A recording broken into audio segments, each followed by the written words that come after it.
All right, we are live. I'm so excited for today's chat.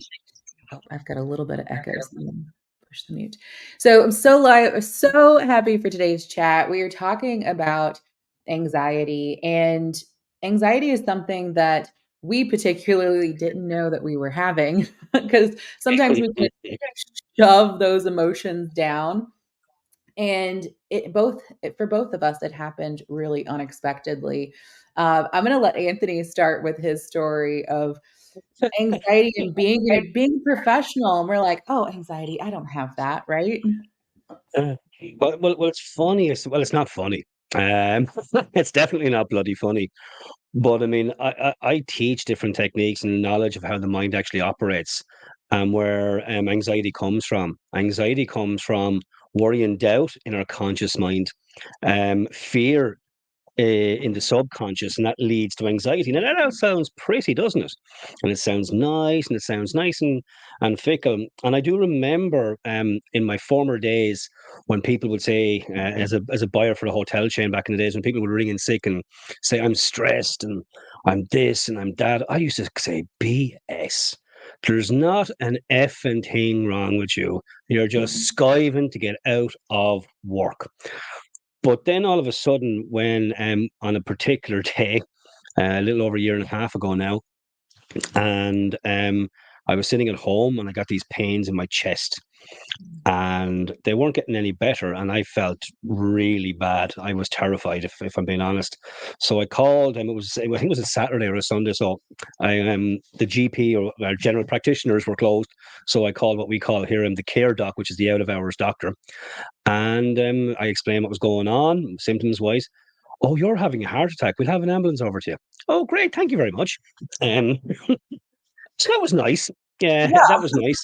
So meanwhile, I'm at home and I'm sitting here in my house. And I said, "Oh God, the ambulance is on the way. I got to tell my children that this ambulance is on the way, and for them to help look after my wife. My wife suffers MS and is wheelchair bound. So, in fairness, most of the time she doesn't need help, but sometimes she does. So I kind of had to explain to my kids, okay, guys, you need to look after your mum. Trying to keep it together while I'm having these pains in my chest, while every part of me wants to cry, scream, bawl, but terrified that I was going to die, which was always fun. And moved it on then, and the time goes by. I explained to the kids, and they were all good. They got a bag organized for me, so I like to be prepared. Mm. So I thought I'd just bring the bag with me, get into the ambulance, and hunky dory. Of course, trying my best not to think about dying. So about an hour and 15 minutes maybe pass, and the ambulance show up. So I go out into the ambulance, and they put all the different cables and stuff on me, and they prick my finger and put this thing on my hand. And a couple of seconds later, you're not having a heart attack. Some The relief. sense of relief. And I cried. I wept. I mean, I just bawled my eyes out for a couple of moments. And the paramedics then they just asked me what was going on in my life. And I shared what was going on. I mean, I got my business back up and running, a lot going on with family, all those different things. Um, and they basically told me I was stressed out of my gourd. And it's very likely you've just experienced a panic attack. Now, here's the thing. I understood intellectually what a panic attack was because I'd been working on myself for a number of years, but I had never experienced one. Yes. And the experience taught me that there was a part of me that I needed to work on. And that's kind of, I had already been on my journey, but now I realized I needed to go way quicker, way deeper, way inside, way faster. So it's a little bit of my story, of my, thankfully to date, my one and only anxiety attack. Yeah, for me, I'm definitely one of those, and I say I am because I still have to constantly be aware of it. And I will put way too much on my plate. I will keep saying yes. I think I have this fear of missing out of missing out is really I think the biggest part of it. I definitely suffered with a lot of people pleasing back in my day and always wanted to say yes. And I had just kept piling on more and kept piling on more. And at my point when I had my anxiety attack, um, I was in the shower and suddenly this just like flushing feeling came over me. And before I knew it, everything was going black and I was falling on the shower floor and I couldn't move. Like my body literally would not allow me to move. And I remember calling to my person in the other room and they finally came and got me, wrapped me in the shower curtain blanket, laid me on the bed, and they didn't know what was going on either. And so they called the ambulance and I'm sitting there, I'm like, I don't know. Did something happen with my nervous system? Maybe I did hit my head. I don't know. But what it really was is I was doing 2 master's degrees at the same time. I was running my own business. I was working a corporate job. I had 3 kids and I was doing my MBA. So I'm literally like never having a break. I'm getting maybe 4 hours of sleep each night. My relationship at the time wasn't its best either. And everything literally came caving down to get my attention. My body said, "You've had enough." And nothing was going to get my attention except for that. And it did. It That's was a wake-up interesting. call. It's so powerful. I mean, it's a really not nice experience, first and foremost. But I'm sure you're like me. Now, I welcome the fact that I had the experience because Yes. it set up a deeper walk on the journey I was already on, and it helped me face up to things and start understanding that we need to welcome our pain. Pain is there to give us a message. It's letting us know that something isn't right. It's letting us know we need to do something different. I mean, we can all relate to having a toothache. I actually have one right now, funnily enough. But I mean, I will go to the dentist. But I Mm. mean, it's not bad enough for me to go to the dentist just yet. Mm. That's the type of person I am. But I will. I know I'm going to have. I've made my peace. I'm going to have to go to the dentist, right? But we can get all these little signs that we ignore. We get Mhm. all these little stressors that we ignore. We get all these little feelings and sensations in our body that we ignore. And sadly, in my case, I consider myself exceptionally lucky. It was an anxiety attack Right? because my lifestyle, maybe not so long before that, maybe yeah, I was on my journey, so I'd quit smoking at that stage and a few other different things. But my lifestyle, if I hadn't made the changes, it very possibly could be me in the back of an ambulance with a heart attack.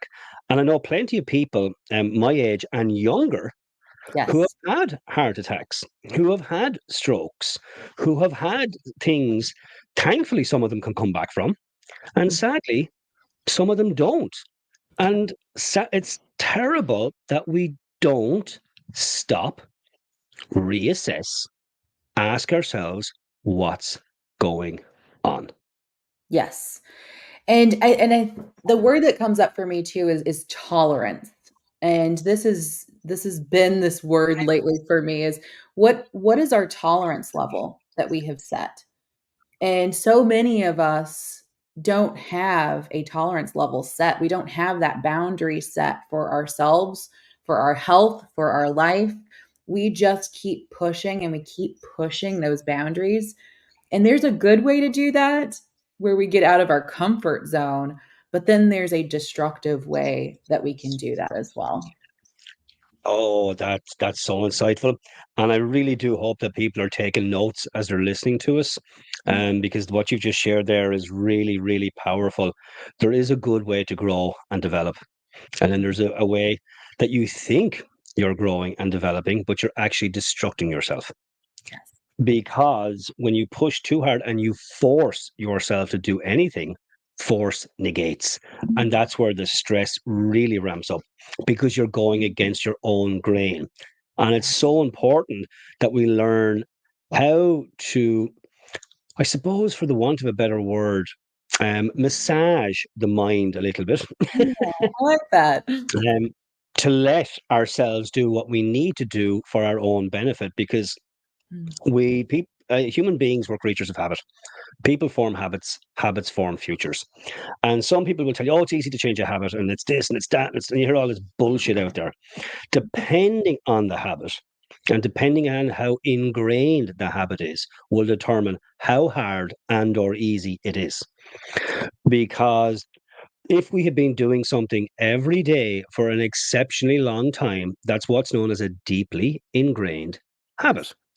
You are not going to change that instantly.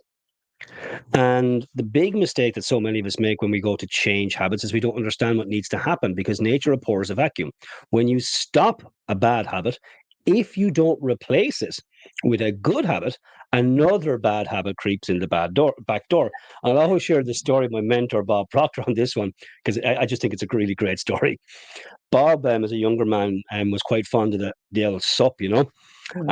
and he was in the pub one day and he was just looking around. And he says, Jesus Christ, they're all bums in here. Right. And then he says, well, hold on here a minute. I'm always in here. I must be a bum as well. So he put Mm. his glass down. He walked out. He never drank after that for the rest of his days. He never took a drop of alcohol. But he didn't understand nature abhors a vacuum. So he just stopped a really bad habit, which was drinking pretty much every day. He walked across the street and walked into the casino. Of course, yes, So and I when you're, love this because so often we focus on it just eliminating the bad habit. it We're needs just to be focused replaced. on that. And that's not how we are going to create the life that we want. Bingo. I teach my clients about the double whammy effect because we all get bent out of shape over habits because so many of us have tried to quit bad habits. Mhm. The first thing I would suggest, never try to quit a bad habit because you're using force. You're trying to force yourself to do something, and then deprivation kicks in, and your FOMO kicks in even more. You feel like you're missing out. Whereas when you replace it with something that's going to serve you better, help you feel better, make you feel happier, you don't miss out nearly as much. And therefore, what you do is you get a double whammy because you've stopped doing something that was killing you or harming you, in Mhm. my case, smoking, and you start to do something that was really beneficial for you, which was deep breathing. Because here's the kicker: I had to work out what the opposite of smoking was. What smoking is suffocation. Okay, when you actually want to look at the scientific term, what smoking does, it suffocates you. What is the opposite of that? Breathing. It took me ages to figure it out. But then I was able to start working on my mind. I am so happy and grateful now that I breathe deeply and freely. Now, I said that for maybe every day for 30, 40 days before I actually quit smoking. So I worked on getting my mind ready to accept my decision. And then Mhm. when D Day came, I made my decision, and it it wasn't.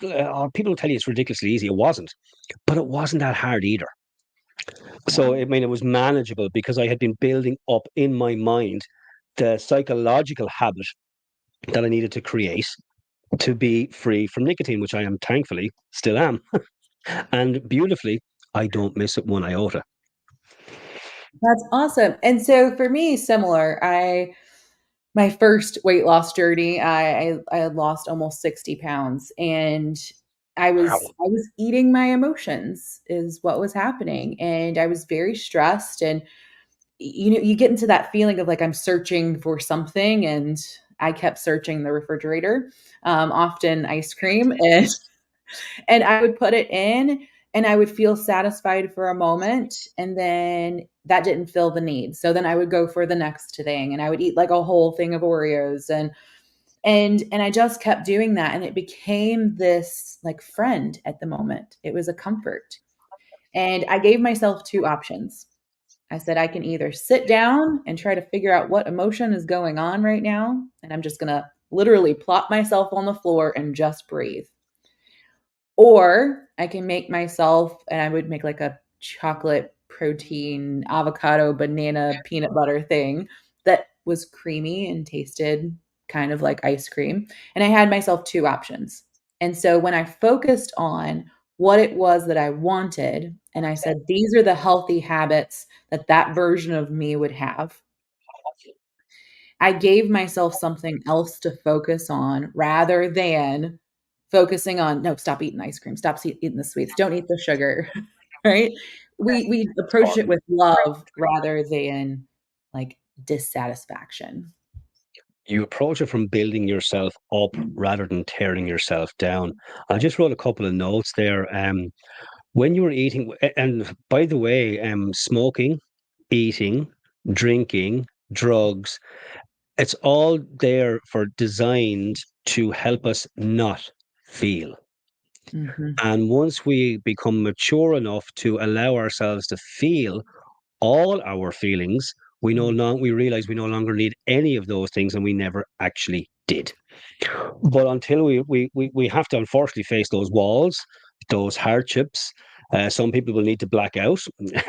Some people will need to end up in a hospital bed before we'll even remotely entertain the idea that we are our own problem, but we're also our own solution. And there's a play on words that I wanted to share with you as well, Izzy, if that's okay. I was talking to another friend of mine there very recently, and we were just with this word. And I asked her, when you lose your keys, what do you do? Mm. You search. If you lose your wallet or your purse, what do you do? Frantic, searching. Frantic searching. If you lose weight, what do you do? Mm. It's a play on words, it's Okay. release. And it was just something that I've worked on myself because I had my own journey. And I was up and down and up and down and up and down and up and down and up and down. Yeah, I'd lose a couple of pounds this week. Oh crap, I found it again next week. Yeah, I lost another few pounds. Oh no, I found them again. But Yes, this time it's been different because, and it's only it's a play on words. That's it all it is. is. It's a slightly different way to look at it. So now I'm releasing it because if we look at what when we're if we're overeating, what we're doing, we are eating our emotions. But when we feel our emotions, we're able to let them go. We get the message of what they're trying to send to us, and then we can let them go. But we need to learn that it's okay to feel shit. It's Mhm. okay to feel bad because you're never going to feel good all the time. Nobody does. I mean, I think what's helped me a lot is understanding universal laws. Mm. Like there's 12 universal laws, but there's seven primary ones. And I've played around with a lot of them over the years. But the law of rhythm, I Mm. think, if you're on a particular journey, is really helpful. The law of rhythm says there's an ebb and flow to everything. Night follows day. Mm. The tide goes out, the tide comes in. Spring follows winter. All of those different wonderful little nuances. Big whoops as everybody. But there's going to be a time when you're feeling like crap. You're going to have low energy. But that is the time to understand, okay, I might not feel good right now, but I know I will feel good again. Yes. And that's what you did is you were able to, okay, sit down, realize I'm in this situation. It's not great, but you accepted where you were. And it's only through acceptance of where we're at can we actually start to get Yes. out. Because when we're giving ourselves crap, we end up doing the very behaviors we don't want to Yeah. because we need our little friend and our crutch to make us feel better because we're not feeling our feelings. And that sounds And I so think simplistic when I say it like that, but it's not. yeah.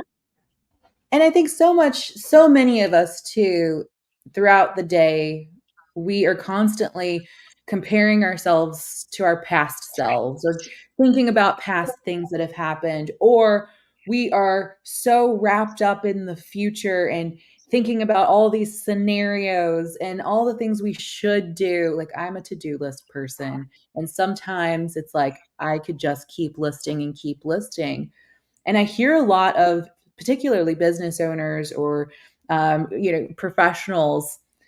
They're they're caught up in struggling to prioritize, struggling to they're thinking about all the things that need to do, and they're all equally important, and they're so caught up in that, and they feel overwhelmed. And I think that is the anxiety for so many of us. Very, very, very true. Anxiety comes in so many different ways, shapes, and forms, and both our experiences were different, but it was still anxiety. And we were at, I suppose, the higher end of the scale. You fell now. I thought I was having a heart attack. Others will have different experiences, and they'll start kind of Mhm. hyperventilating and all those different things. And the movies don't help, of course, because they really don't give you the solution to any of this stuff. It just No. kind of adds to your woe when you're worried. But I think every one of us can feel overwhelmed, especially when you're trying to grow and develop. And it's to understand, and you used a very important word earlier on, boundaries. Mm. We got to learn how to create boundaries. We got to learn how to say no. Because if we the most important thing you will ever learn in time effectiveness is the word no. The Mhm. second thing to look at time effectiveness, does this really need to be done? Because we do so many things because we're in the habit of doing things. Now, at Yes. one stage, they may have served a purpose, but they don't anymore. But we do it anyway because we're used to doing it, and we're addicted to feeling better. Oh, well, I've done something, so I must feel good. I've achieved something. Now I'm fucked if I know what it is, but I've done something. And we spend so much time doing those some things that don't need to Mhm. be bloody done.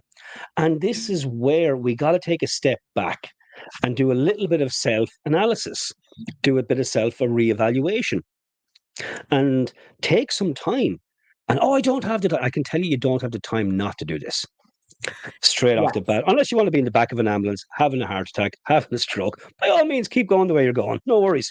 Right? Or But me, I to was take, laying in the back of an ambulance naked. That's as about as embarrassing as you can get.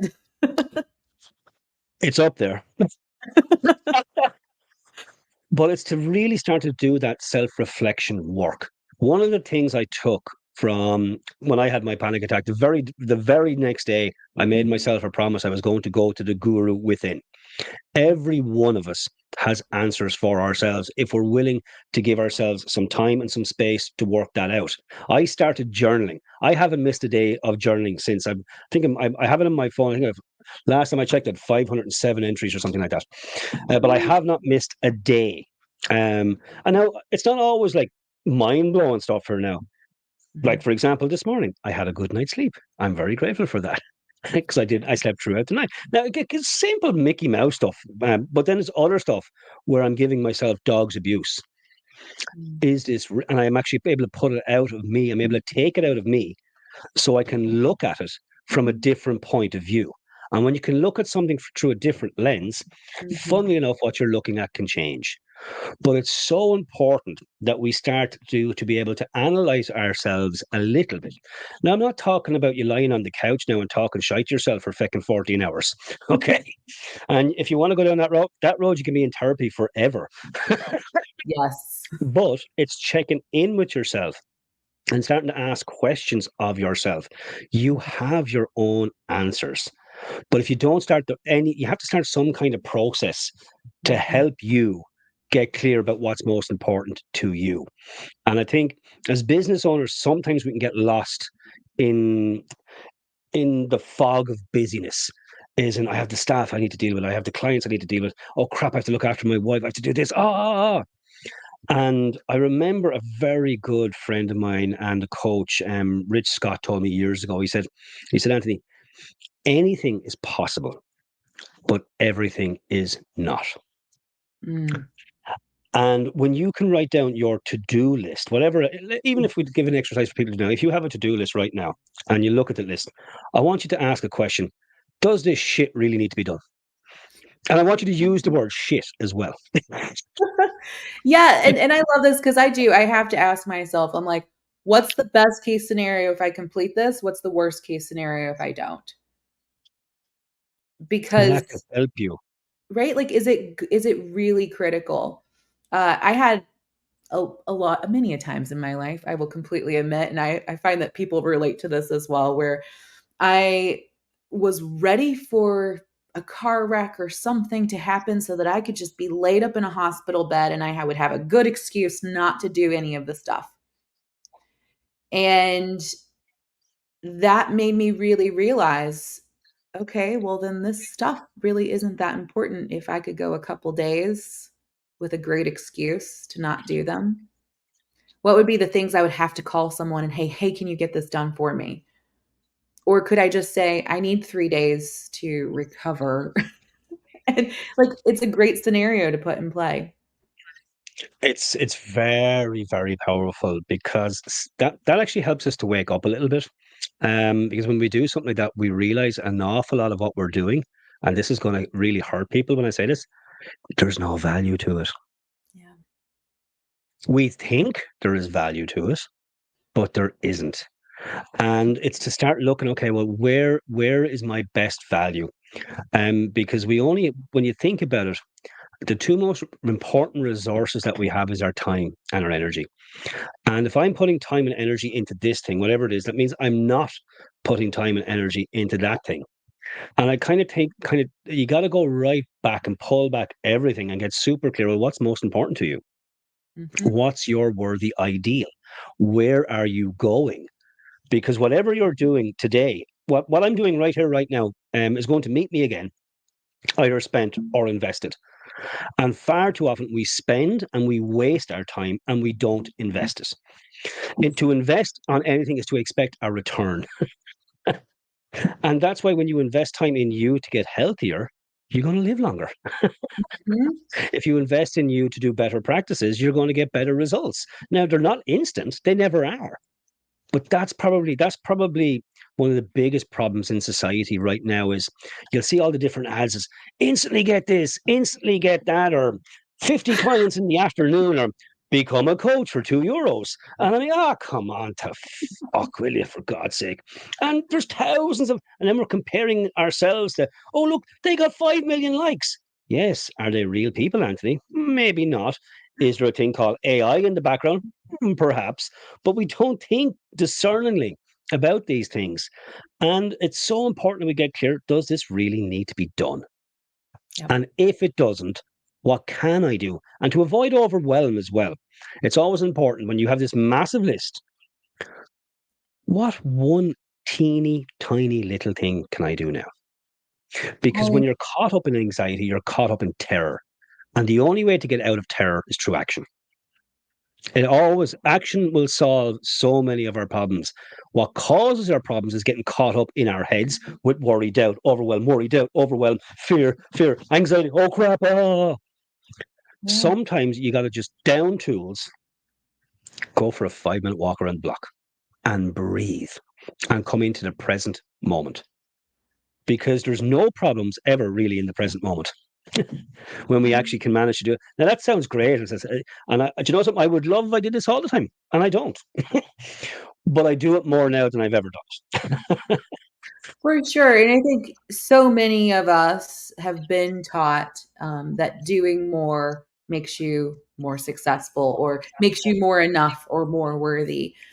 But if we are just spinning our wheels and most of us aren't fully completing what we're doing because we're juggling so many, science shows that it is far more effective for us to do one thing at a time rather than trying to do 2, 3 things at a time. Oh, I love that, Izzy. I love that so much because if I had a dollar, because I'm talking to an American audience, or a euro, because we're talking European, we're continental today. But if I had a dollar or a euro for something, I'm great at multitasking. Really? Oh, no, that's interesting. So that means you're brilliant at doing many things badly. Yes. Because that's what multitasking is. It's never actually getting it to the level of being complete. And that's how we succeed is we complete something, whatever it is. I always use a great, and I think it was Bob who might have said it. I can't remember actually. I'm going to give Bob the credit anyway. One and done is something that I try to live by because I will do my lists like everybody, and I prioritize my list every morning. And as part of my list, okay, what's the one thing that's going to move me most today? Mm. I will ask that question every day, and usually it's the thing that I hate the most. But Yes. that's the thing that I'm going to do. And I learned that from Brian Tracy many, many years ago. Eat that frog, Yes. which is when you've got something really bad that has to be done, and he consensus to eating a big fat pussy frog, and it has to be done. Best thing to do is get it done, get it out of the way, get it over and done with. But we are so addicted to doing things we like to do. Yes. And I think some of the most successful people in the world are people that made it a habit of doing things they didn't like to do because they knew that those were the things that were going to lead them to success. And that is probably one of the main stopping points of all success. Let me let you in on a tiny little secret, everybody. It's fucking hard. It's not meant to be easy. It's hard to stay focused. I think that's one of the biggest things too, because yes, when we have something in front of us that is that one thing that is pivotal, that it is going to move us forward, whether it's a self-destructive behavior or it's just avoidance of doing something out of our comfort zone, we will find many other things that we like to do, or we will create more things, guilty. We will create more things that would be more enjoyable because that's how the brain functions. It chooses pleasure over pain. But thankfully, we have this ability to rewire our subconscious, to take control. And this knowledge is there. But we have to be willing to step up and do that work. That is so important. The only way, and this is, I'll give it to everybody in one word. The only way we change is through spaced repetition. Mhm. If we think back how we learn anything, I bring it back to newborn baby, how we learn to eat. Um, Here comes the airplane. Oh, it's on my face. Here comes the airplane. Oh, it's behind me. It's on my shirt. Eventually, we learn how to go. Okay, it goes in now. Happy days. But Mhm. it wasn't an instant thing that we learned, and we learn how to walk as babies as well. Like, when a kid falls over, do we kind of say, "Oh, it's just not going to be a walker"? We don't say that, do we? And when you fall off your bike, do you know what? Give it up. You fell over, you hurt your knee. Don't bother. Let's miss out on all the fun Mm. that you're going to have from cycling your bike. But as adults, when we go to make changes, oh, I screwed up my diet on a Monday. Oh, I'll have to wait till next Monday before I try again. That's all or nothing thinking. But we Yeah. got to kind of come back in and get super clear what's important to us. This life is not a dress rehearsal. What we do today does matter, but we're so caught up in instant gratification that we don't realize that we have to create habits. 95% of our actions are subconscious. 95% is automatic, is habitual behavior. But when we do something and we repeat it and we repeat it and we repeat it, then it becomes part of our habitual behavior. People Yeah. form habits, habits form futures. But I'll always encourage everybody to ask a question: where are my habits leading me right now? And if you're like me back in the day, they're leading you to an early grave. If you're going to be honest about it. But if you're Yeah. going to be honest about it, that pain, and it will feel painful to do this, to become aware, it is painful to become aware that you are creating a shitstorm for yourself. Yes. But when you wake up and take that on the chin, and it hurts, it hurts to Mhm. take it on the chin, but then you can actually accept where you're at. And by accepting where you're at, you can grow. But when Yes. we fight where we're fighting and we're using all this energy. It's so unjust. Why am I 20 kilos overweight? Why am I not getting the business I want to have? Why am I not fit and healthy? And we're fighting what is. Mm. It's already happened. There's no point in fighting it. Accept it, and then you can do something about it. I love that analogy that you gave. It just created such a vivid picture in my mind of we're all headed to the grave, right? Like death is inevitable. Okay. But some of us are sprinting towards it. Rather, some of us have a brisk walk or a slow walk. And I think some of the tools and habits and how we're managing, like multitasking, is definitely how you're going to start running towards it. But some of these habits and tools that we can utilize, let's talk about how we start to change the habits. So we mentioned how you can focus on the positive habits rather than focus on the negatives. And there is a very large book called The Power of Habit that I definitely recommend, where it talks about how we can tie new habits to current habits as well.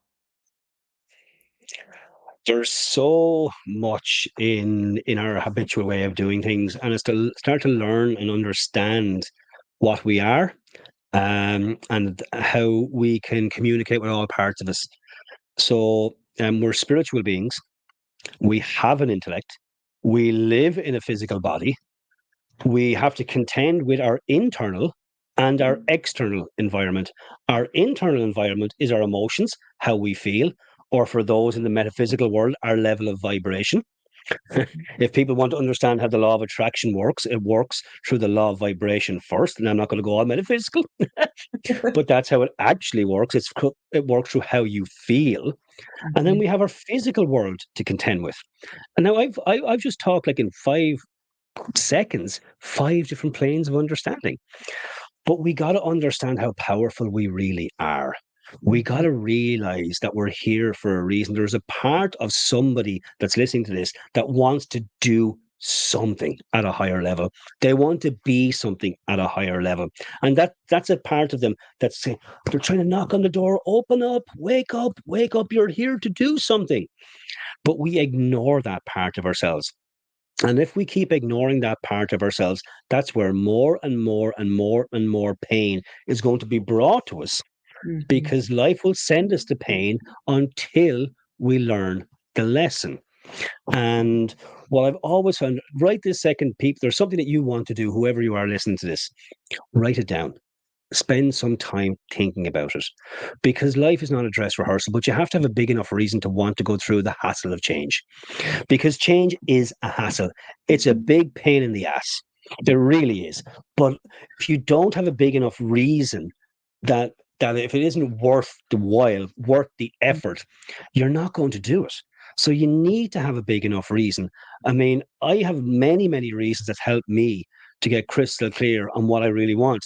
My family is one, because I could see that my kids were doing some of the stupid shit I was doing. And I knew that if I'm not going to be a better example, they're going to end up feeling how I'm feeling right now. And that hit me right in the face super hard, Mhm. because what I don't fix, my kids inherit. Yeah.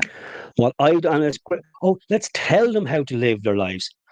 Listen, if there's anyone listening here, think back to your days of your own when you were a kid and you were a teenager and your mom or your dad was yap, yap, yap, yap.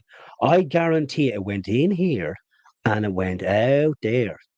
Your but then we ended up doing, if you're old enough now to have kids of a certain age, you can hear your parents' voice in your own head, can't you? I agree. I agree. That's where the Well, and it's conditioning comes from. it's such an example of even in the business world, right? Like we have people telling us what we should do and telling us what we could do, but we learn so much more when we see someone doing it and we see them showing us how to do it. And then there's this other layer of us actually trying, right? And we don't get it right always, most of the time, perfect the first time. We have to keep practicing and then keep trying. And we evolve into this level of, I've experienced, I understand it. And then we move to this next level where we can now explain it to someone else. And then we show them as I love well. that. I love that. You only understand something when you're able to teach somebody else so that they understand it. And when I'm saying that, I could say that to any CEO, any business leader, any manager, because I guarantee you, every one of them said they should know. Yes. I hear that all the time. Well, they should know better, right? Or they should know this. They But we don't. can't assume. We can't make those assumptions. We know what assume means. We do. And it's funny, it's to learn actually assumption, as we all know, makes an ass out of you and me. But equally so, if we use assumption for a better way of doing it, it's to start assuming better about ourselves, Mm, because our assumptions lead to our beliefs lead to our opinions, and our opinions lead to our perceptions of ourselves. But when we start looking for the good, we find it. When we look for the bad, we find that too as well. And it's everything is about polarity. You can't have an up without a down, in, out, hot, cold, good, bad. And we can choose to use our minds for ourselves, or we mhm. can choose to let our minds run us. And make no mistake, your mind is set. Everybody's is. But we can reset our minds. But it'll only happen through getting really clear about what you want and then be willing to pay the price to get there. And paying the price isn't always about money. A lot of the time, it's about discipline, it's about Mhm. focus, it's about learning how to say no, and getting out of your comfort zone. And it's to understand pain and growth come Mhm. together. Yes. But you got to Well, let's talk feel about that some of and use that. the tools that we use. I know a lot of times people hear journaling, meditation. I also do hypnosis, and I love yoga nidra and sound baths. If no one's tried some of those are beautiful things. But most of these things are teaching us to come into the present moment and also gaining control over taking responsibility for what we want, I think is ultimately what these tools help us do. But I know you've got a mirror technique and a couple other things that you use as well. Oh, I've a load. I've a load. I suppose it's to kind of really start learning, well, how you are. There's no shortage of techniques out there. Um, and it's really to start understanding, well, what we are as beings. Like, we're a spiritual being. We have an intellect. We live in a physical body. We have an internal environment, which I mentioned about our emotion, and our physical environment as well. So we have an emotional part of ourselves, we have a physical part of ourselves, we have an intellectual or mental part of ourselves, and we have a spiritual part of ourselves. And to me, I've been working over the last number of years to be able to balance those parts of myself better. So what I learned, I was all mishmash, by the way, and I was all over the shop. So do a bit of gratitude, that's a spiritual and an intellectual practice. Do a bit of Mhm. visualization, that's a mental and can be experiential when you get good at it. Do a little bit of exercise, that's physical. Go for a walk, that's physical. Write journal, that's intellectual. Forgiveness is spiritual. By it definitely is spiritual and intellectual. And it was to try and bring all these things together. Because if anybody tells you do this one thing and it's going to change your life, they're full of shit. I'm going to be straight up about it. Life isn't always about one thing. Life is about creating habits to move you forward on your journey, wherever you are right now. You are the sum right now of all your thoughts, feelings, and actions to this date. You will be where all your thoughts, feelings, and actions lead you from this point forward. And it's to learn how to do things that will work for you.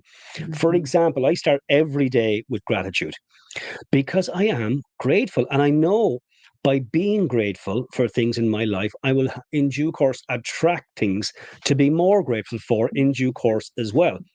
But there was a period of my life where I wasn't grateful for anything. And I kept on asking and kept on saying, oh, what else is going to go fucking wrong? And lo and behold, something Right? else would go bloody wrong. Now, that was makes the law of attraction sound instant. It's not, okay? And you've the fear mongers and all that stuff. But what you repeat and what you put energy into is going to grow. Mhm. And what you take energy away and put to something else is also going to grow. And it's to learn, well, where do you want to put your time and your energy? And I have taught myself that I want to be more grateful. I have taught myself to write in my journal every single day. I had to learn how to forgive because people misunderstand what forgiveness is Mhm. all the bloody time. You forgive for yourself, by the way. And I'm not Yes. talking here about criminality now or abuse or any of that kind of stuff, okay? Because people, they'll start typing, what about Yeah. this and what about that and what about the other? We'll go down that rabbit hole, which will take away the positivity of what I'm trying to share. But you forgive because when you don't forgive, you're carrying a pain. You are carrying something you do not need to carry. And think about that. When I learned how to forgive and I learned how to let things go, and I started to look after myself physically, I released a lot. Mhm. And because I started to feel my feelings, I wasn't eating my feelings. I was feeling so I could release. I can only recommend forgiveness. What I do every day is I write out my goal as well to refocus back Mhm. because your imagination is so, so powerful, but it's only as powerful as it is controlled. And that's where you combine your imagination with your will because that's where focus comes from. What do I want? Everything's created twice, first in the mind and then in reality, but it will never be created in reality if we can't focus on it. What is it? Really clear picture. How's that going to feel? Because you got to evoke the emotions in it. And if the emotions aren't in it, It's not going to happen. The next thing I've always had to work on is working on my self image. There was a time I couldn't look myself in the eye. There was Mm, a time I would look down to the ground. There was a time I couldn't look anybody else in the eye. And yes. that's because I had a low opinion of myself. And I had to work on that. I had to get clear what my self-image was. And then I had to do some things to help me improve my self-image. Now you can call it affirmation, you can call it auto-suggestion, you can call it whatever the hell you want.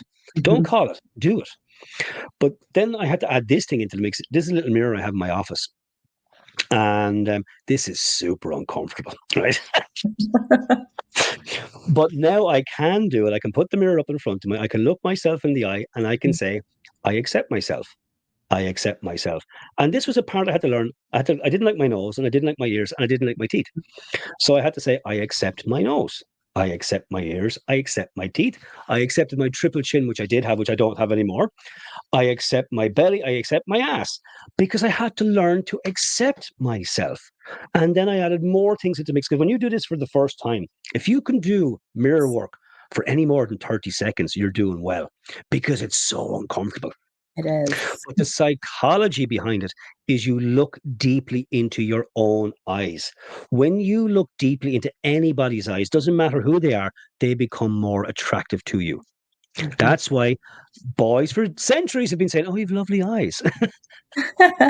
Yeah, and I've done some workshops in the past too where we've done this with a complete stranger and staring into their eyes for like 3 to 5 minutes. That's And super uncomfortable. I've done it that. is so uncomfortable, but the more I've done this, I have found myself being able to make eye contact with people and really see them when talking to them.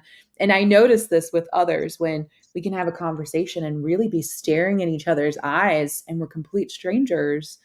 We recognize each other at a deeper level and make a So deeper important. connection. That's the key point. You make a deeper connection. But because we have let so many habits take over our lives, we have lost our connection with the most important person in our lives, which is ourselves. Now, that is not selfish. And the reason I will explain that, because if you do not look after yourself, in due course, you will need to be looked after. And when I'm talking about looking after yourself, to be holistically looking after yourself, you need to look after yourself spiritually. You need to look after yourself intellectually. You need to look after yourself emotionally. And you need to look after yourself physically. Once you understand that, that is where balance starts to come from. Because you can talk work life balance till you're blue in the face. It ain't going to happen, buddy, until you can balance yourself first. Yes. And it's so important that we figure that out. But we got to be willing to do the uncomfortable stuff because if we're not going to do the uncomfortable stuff, nothing's going to change. And that's why most people don't because it is bloody uncomfortable. It's not easy to change. But it's been presented out there. Yes, do this for one day and everything will be hunky dory. Nope. We gotta build the habits. Once you build a habit, it will serve you for life. And people always ask me, "Wait, okay, Anthony, how long does it take to take a habit?" My quick answer is I don't effing know. That's my quick answer because in this book here, Maxwell Maltz's classic Psycho-Cybernetics, which is a great book if you want to know about self-image. Um, Dr. Maltz talked about 21 days to build a new habit. Now, in John Assaraf's courses, he will take it takes 42 days. And if Mhm. those you're familiar with Robin Sharma will tell you it takes 63 days. I'm Mhm. going to tell you something completely different. It takes as long as it effing takes Yes. Agreed. because everybody is different. But I can tell you how you know it's a habit is when you're doing whatever the behavior is automatically without thinking about it. So Mhm. that means it's gone into your subconscious and it's Yes. now part of your habitual way of doing things. Then you know it's a habit. You only have to do something until you want to do something, and then you don't have to do it anymore because Yes. it becomes automatic. It becomes harder for you not to do it than it is to do it. And that's how we form habits. So in yoga, we call it a samskara. And the way we explain it is this like if you poured a fresh batch of concrete and you took a stick and you made a little line. Now, for some of us, that line is longer. For some of us, that line is deeper. if it's a very deep line and you had to take a buffer or a sander and you were sanding down to remove that scratch or that line, for some of us, if it's deeper and longer, it's going to take more time versus for others, it might be shorter. Now, sometimes we can use tools and sometimes we just have this, whew, and it's like adding an epoxy that just fills it in, buffs it out, and you don't see it anymore. So Yeah, the let's hide. processes are different. I love that description that you've just given people because that what you've talked about is a very spiritual experience. But Mhm. I'm going to throw the science hat on it now because when we do something repetitively, it creates what's known as a neural pathway in our brains. And we have so many of these. These are all that's all the lines, by the way, in your brain, and all these millions of them. We've millions of them. But all of these habitual behaviors, they have neural that has a line. So we have that old line, and when we're trying to create a new one, the line hasn't been made yet. It's like a tractor making a divot in a road. The first time it goes through, you can't see it, and then it creates that rivet and rivet the more you do it. So it's repetition is the only way that I know. Sorry, there's two ways. There is actually two ways. One is emotional shock, and the second is spaced repetition. But the problem with shock is A, we never know when it's going to happen or how it's going to happen. And it's usually negative when it does happen. It can be positive, but it's usually negative. The only way that I know how to change, that I can pretty much guarantee I will change, is through spaced repetition. But we don't know how long that's going to take. That is the only downside. But when you understand the laws of the universe and you start understanding a lovely law called the law of gender, that helps you start to develop patience because every seed has a gestation period.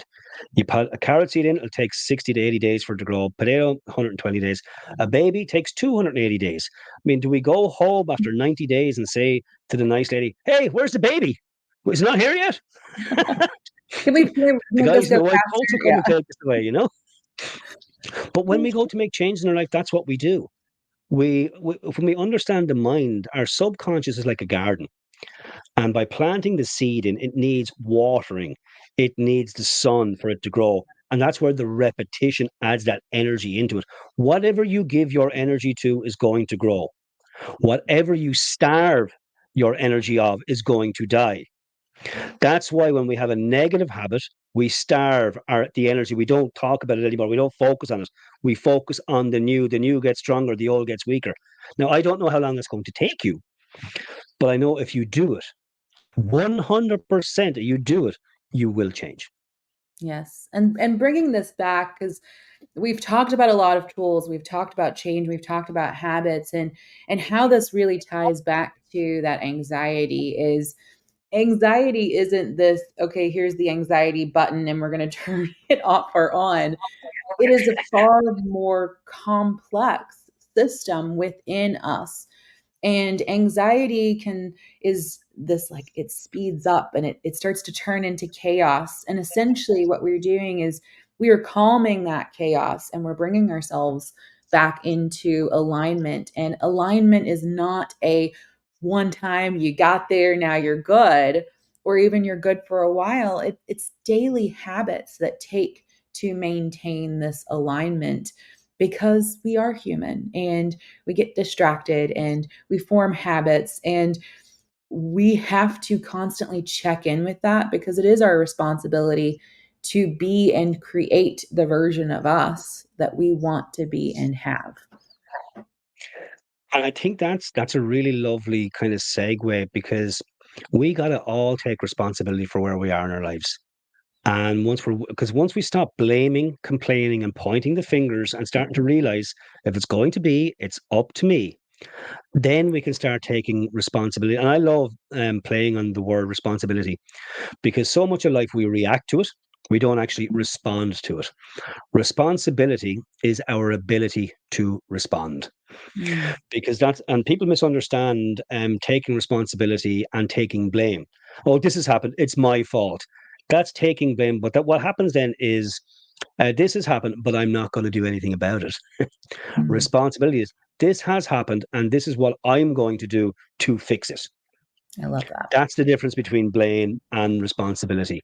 Because until we take responsibility for everything in our lives, our relationships, our health, our well being, we're not going to have those things because we haven't made them important enough to do something about it.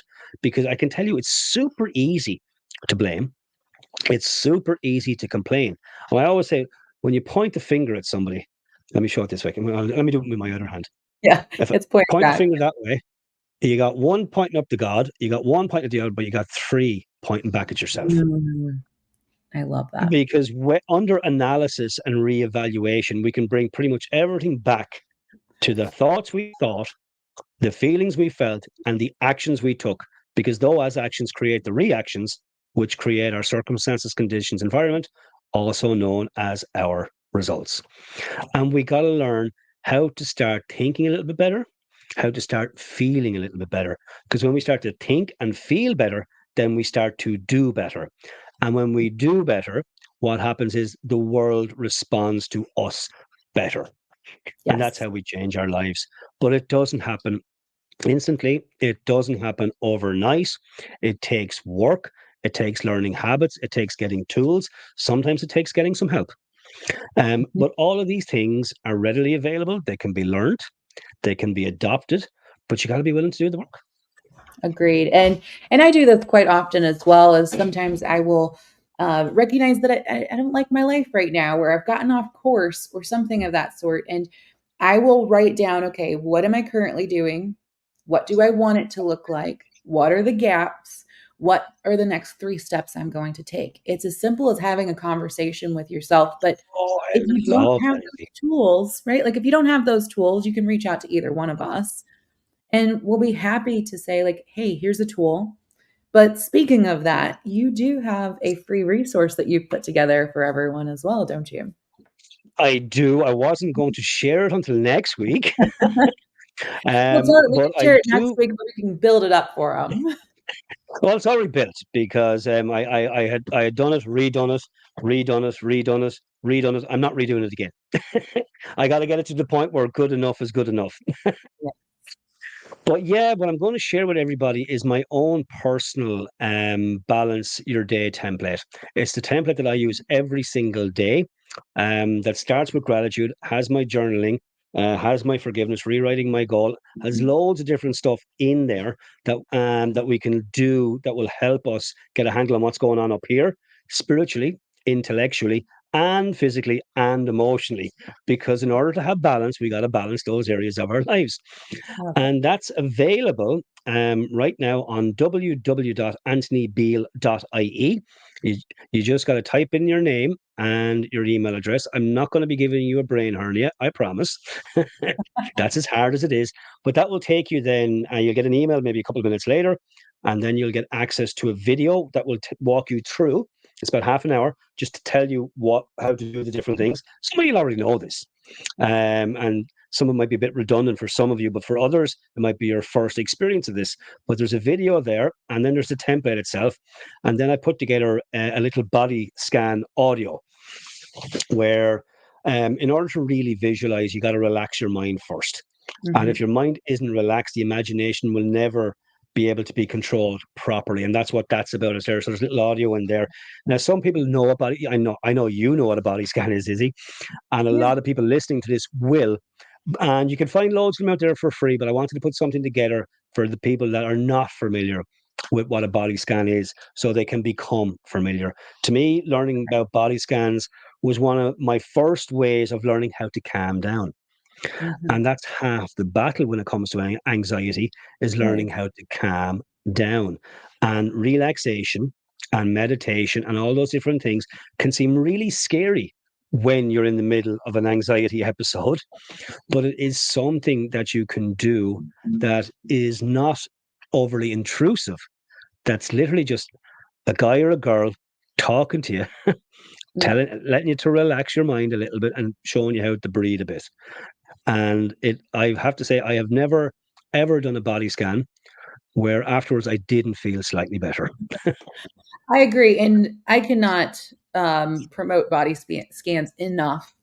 And the important thing to do is to do it before you have the anxiety, so that way you can build Yes. up and know what to expect. Because if someone's trying to throw something new at you while something is happening, it doesn't go so well. So if you can practice that and work on building the calm, it's beautiful because you'll have Anthony's voice inside of your head when you need to tap into that, and you will almost create that audio for yourself and be able to walk yourself through it. That's the goal so that you have that tool. Oh, I love that what you've just shared because that's how I do it today. The Mm. body scan I take people through is the one that I use myself during my morning visualization. All I did was, okay, I need to write this out what I'm saying to myself, and that's what I did. And then I just spoke it because when you don't know this stuff, it can be seen so elusive and scary, but it's not. And when you're willing to try something, then you find out it wasn't nearly as scary as you thought it was going to be. Yes, yes, and when we have anxiety, it's almost this, like, out of body experience that can happen, that our energy Perfect. is going out, and so we're bringing it back in into our senses, back into our body, back into being grounded. I know a lot of people know that term, but feeling anchored, is another word for that as well. I think that's really powerful. And you know something, if Mhm. we're okay for another minute, I think Yeah. it's important that we explain what anchoring and grounding actually is. Um, because again, I know you could probably give a lecture for a week on it. Um, but literally, what grounding is using your senses to come in right to the moment. And I'll give an example right here and now. I'm sitting on a chair, so for me to be grounded, I feel the chair underneath my legs supporting me. That's as Mhm. hard as it has to be for me to ground myself right now. Now I can make it more complicated. I Yes. feel the backrest supporting me. I feel my hands touching the desk.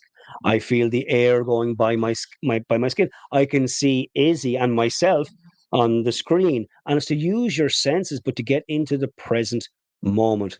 That can really help when we're feeling have an anxiety feeling, because in the present moment we'll always feel just that little bit better. Yes.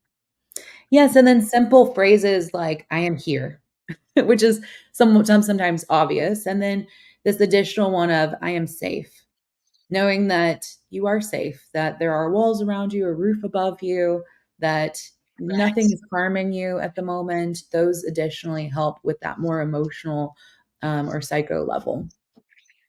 I love how Izzy just shared a twofer there.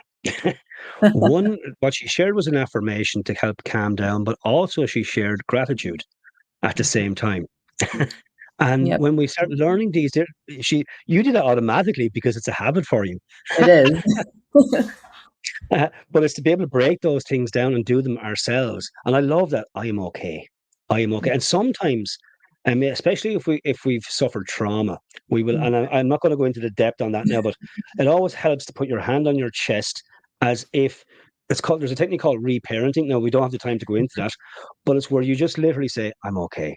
There, I'm okay. And there's another technique where you give yourself a hug, which is yes, called havening. And again, you can research that yourself, but it's learning things that help you think better and feel better.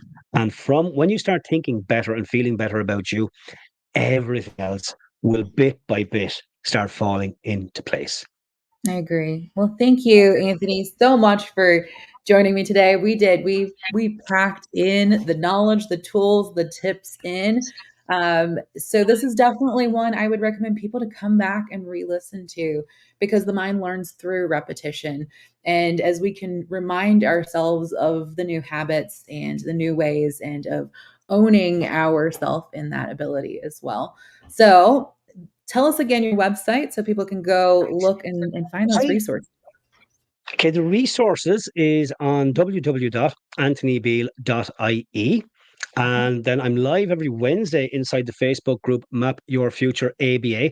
And make sure you talk about your Facebook now, please, Izzy. Yes, and I have the Business Growth Lab, which I am bringing on wonderful guests like Anthony and talking about how we can grow our business because there's so many aspects of business that just aren't natural or our personal development aspects that need to be worked on.